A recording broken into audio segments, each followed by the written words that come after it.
guys, Rossen from TPC here, and today we have Imri from Tactical Rifleman and Prime Combat Training with us. Now, Imri adores dogs, he loves scrapes, he likes to hurt people. He also likes to jump from planes without a reason, but his favorite is to ask Chuck Liddell to kick him full force on the leg. Multiple times.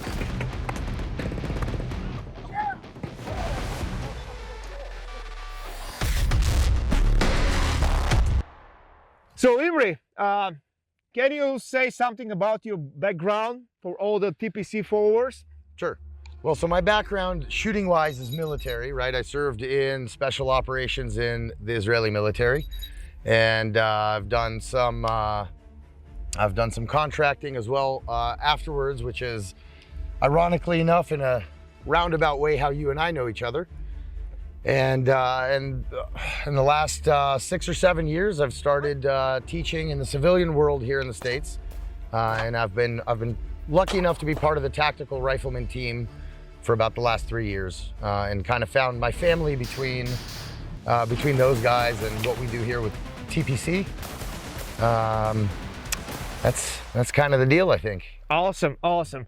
And today we'll talk about biomechanics when you're controlling the rifle, when you're shooting the rifle, and you see, guys, that the principles that we already know from pistol shooting, they absolutely transfer to the rifle shooting skills. Now we have one small tweak here, only one thing.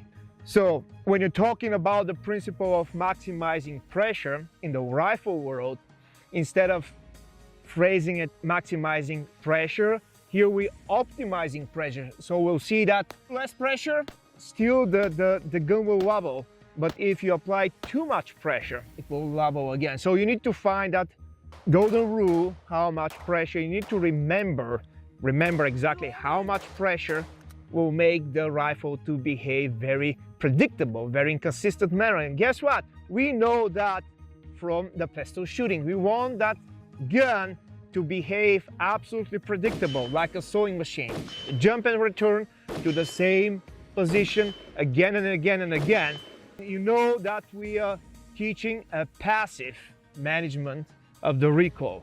We'll transfer that here in the rifle shooting as well. So essentially what we're talking about, just to put this into a little more context, right? In terms of distance, right? What we're focusing on here is, for a rifle, a medium range, right? 50 yards to maybe 100, 150 yards. So we're talking about a mechanic here. You're gonna teach me a mechanic for those mid ranges, as opposed to what we normally teach in CQB and that kind of deal, where we're talking about closer ranges, 25, 30 meters and inside of buildings, across the street, that kind of thing, where you're naturally going to be more aggressive, you're naturally going to be more tense physically. Correct, correct. And it's kind of a little bit, not controversial, but it's a different way of, that most military personnel have been taught. Maximum, tension, because that will happen under stress. But tension is the biggest enemy of precision, and especially that's super important in that mid-range distances. If you need to shoot offhand, you cannot go with it, and you cannot be very accurate if you're based absolutely on tension, right? So we'll tweak it here and there, and we see what kind of results we will achieve together, right? Excellent. So today we'll focus on one element, and that one element is the biomechanics of the support hand. Basically, in rifle shooting, or at least how we teach it, it's support hand, it's holding the rifle. Now, we have 3 levels of efficiency of the support. The best option is artificial support of the rifle. Why? Because it's meaning natural. Resting it on something, on the ground, on a barricade, on Correct. a truck, on Exactly. a stand, on a tripod, whatever. Why we need that? Because it never changes. We want as much consistency as we can. If you don't have that, the particular situation, the next option, it's a skeletal support. So it's basically biomechanical artificial support, right? Skeleton. Do not react on stress, tension, and etc., etc. We use skeletal structure as much as we can. Now, the last option, if you don't have anything else available, is the muscular support. The problem with the muscular support is, especially when you get stressed, tension, a lot of tension. And as we said, tension is the worst enemy of precision. Tension causes movement. Correct, exactly. So today we'll focus on that support hand.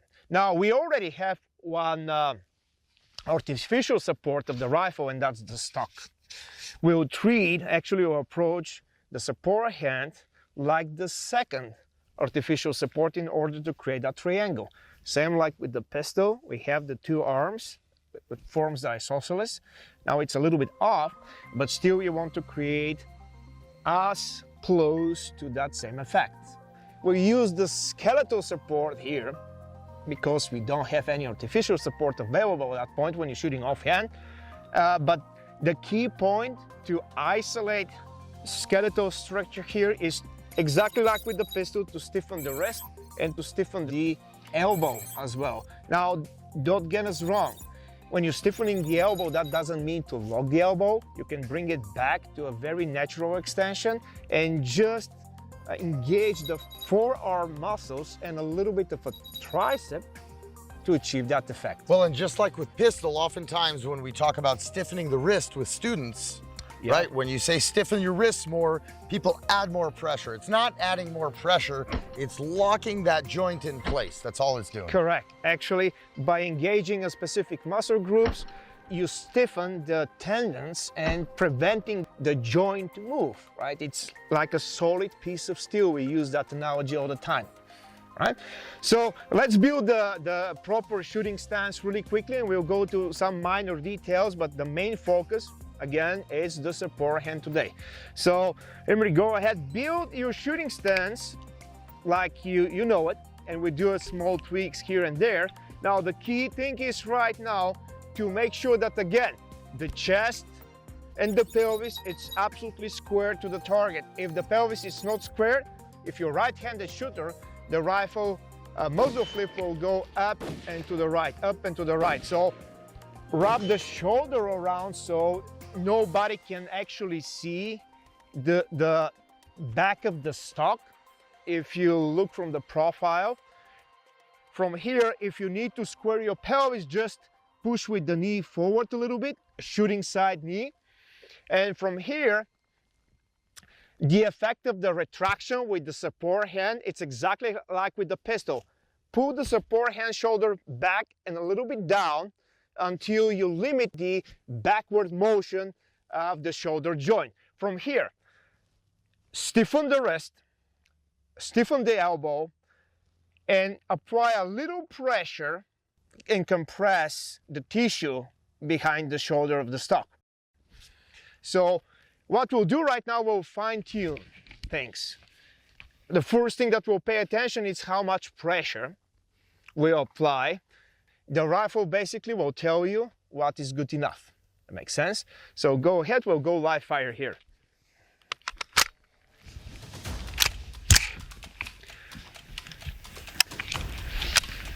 Now, for the purpose of the drill, the only thing that we care is how consistent the rifle returns back to the same spot. Just tweaking the pressure a little. Right, let's go ahead, do it.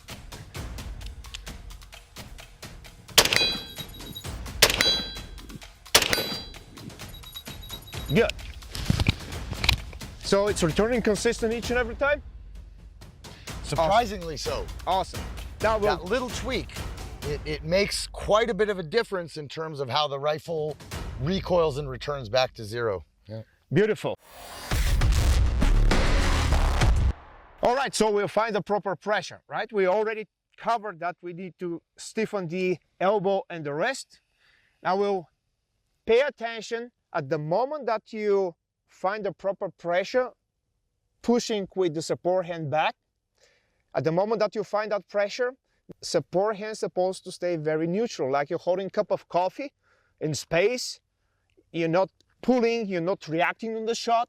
You're just holding that hand neutral in space, right? The shooting hand will wrap naturally around the pistol grip. It's absolutely passive. It will only manipulate the trigger with it in proper way, only finger moves. Same like with the pistol, right?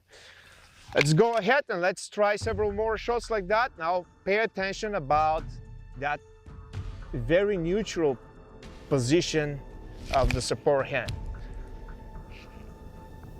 Only finger moves. Let the rifle jump.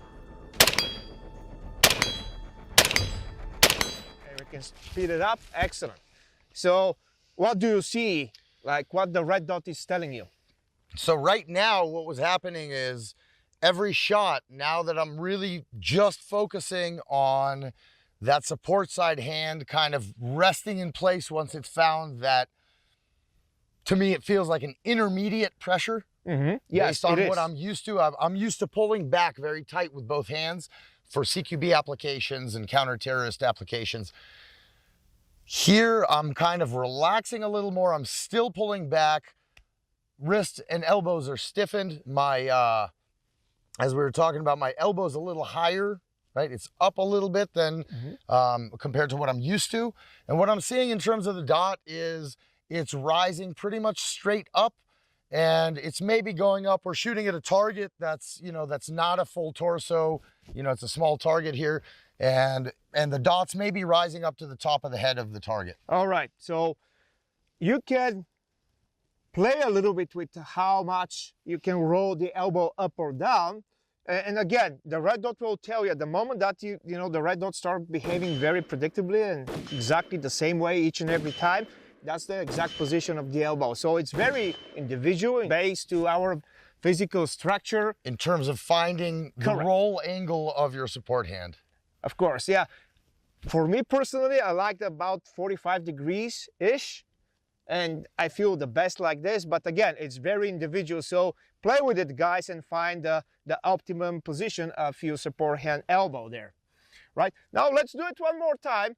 Try simply to accelerate the rate of fire. You're not doing nothing else. You know, you're not proactively trying to control the gun. The only thing that will accelerate right now is just the trigger finger manipulation. They're absolutely passive. Now, if you want to lower a little bit the actual muzzle flip, simply by shifting your center of gravity a little bit more forward, but stay absolutely passive. Don't try to time the shot. You just lean in, lock it, forget about it.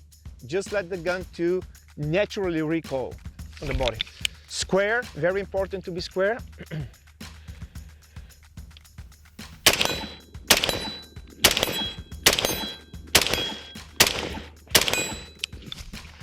Awesome, awesome. And we're shooting on 50 yards, and the target, it's a reduced silhouette target. So, how you feel? That felt good. I missed one shot, but it felt good mainly because I'm really trying to focus on releasing tension from the places that don't need to have tension. And so you know, what that's going to cause is it's going to allow me to apparently shoot that much faster, but also shoot longer. Yeah, and it's at the beginning it can feel a little bit awkward and strange, but it will feel quite effortless, you know. It's definitely not what I'm used to. Yes.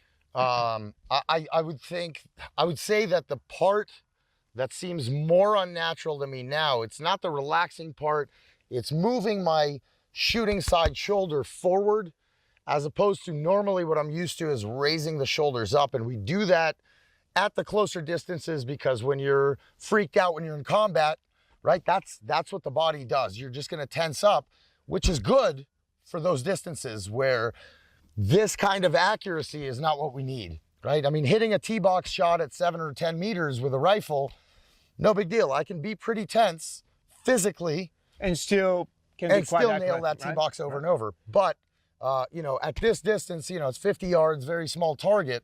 This really is helpful. I need to get used to that shoulder motion. We're doing that in longer distance and reduce size target using that like a micro diagnostics. You know, even if you add some inconsistency in the performance, that small target will immediately tell you if there's something wrong with it. So always we are very focused on the small details for micro diagnostics, so you can see if there ever occur. So that's the purpose of it. Now you can be really fast and efficient with that stance for really close distances, but again, it's up to repetition and ingrain all that habits, all that skills basically in your subconscious mind. You don't need to think about them when you perform.